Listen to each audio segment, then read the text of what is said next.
सड़क पर हल्की सी धूप थी। दोपहर ढल रही थी और जिला कलेक्ट्रेट के बाहर रोज की तरह भीड़ लगी थी। उसी भीड़ में एक साधारण सी दिखने वाली लड़की खड़ी थी। सादे कपड़े, बाल हल्के बिखरे हुए और चेहरे पर थकान।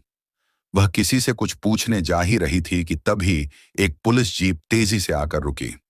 इंस्पेक्टर राजवीर, जो गुस्सैल स्वभाव के लिए पूरे शहर में मशहूर था, जीप से उतरा और बिना देखे समझे उसने उस लड़की का हाथ पकड़कर पीछे खींच दिया।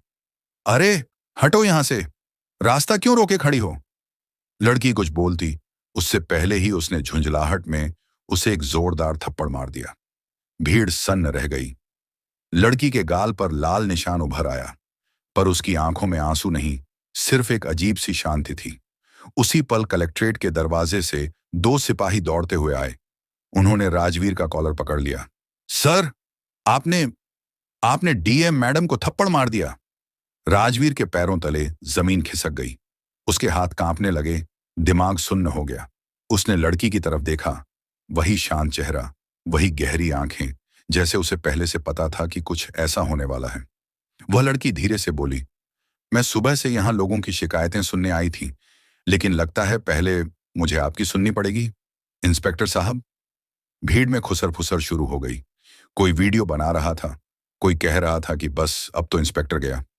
थोड़ी देर बाद डीएम ऑफिस में माहौल बिल्कुल पलट चुका था। राजवीर सामने कुर्सी पर बैठा था, सिर झुका हुआ, पसीना टपक रहा था। डीएम अनन्या सामने फाइलें पलटते हुए बोली, थप्पड़ सिर्फ मेरे चेहरे पर नहीं पड़ा, यह पूरा सिस्टम था जिसे आपने अपनी आदतों से थप्पड़ मारा है। राजवीर ने हकलाते हुए माफी मांगने की कोशिश की, लेकिन अनन्या ने उसे रोका। माफी से कुछ नहीं होता, बदलाव से होता है। आज से आप मेरे साथ हर फील्ड विजिट पर रहेंगे। जहां लापरवाही दिखेगी वहीं कार्रवाई होगी, और सबसे पहले अपनी गुस्से की ट्रेनिंग आपको खुद पर लगानी होगी। राजवीर ने सिर उठाकर पहली बार डीएम मैडम की ओर देखा। उसमें डर कम और एक अजीब सी इज्जत ज्यादा थी। उसी पल उसकी जिंदगी जैसे नया मोड़ ले रही थी। बाहर भीड़ में यह खबर आग की तरह फैल चुकी थी कि एक थप्पड़ ने पूरा प्रशासन हिला दिया। लेकिन अंदर ऑफिस में एक अलग कहानी लिखी जा रही थी। एक इंस्पेक्टर की किस्मत पलट रही थी, और एक डीएम ने उसे सिर्फ सजा नहीं बल्कि सुधार का मौका दिया था।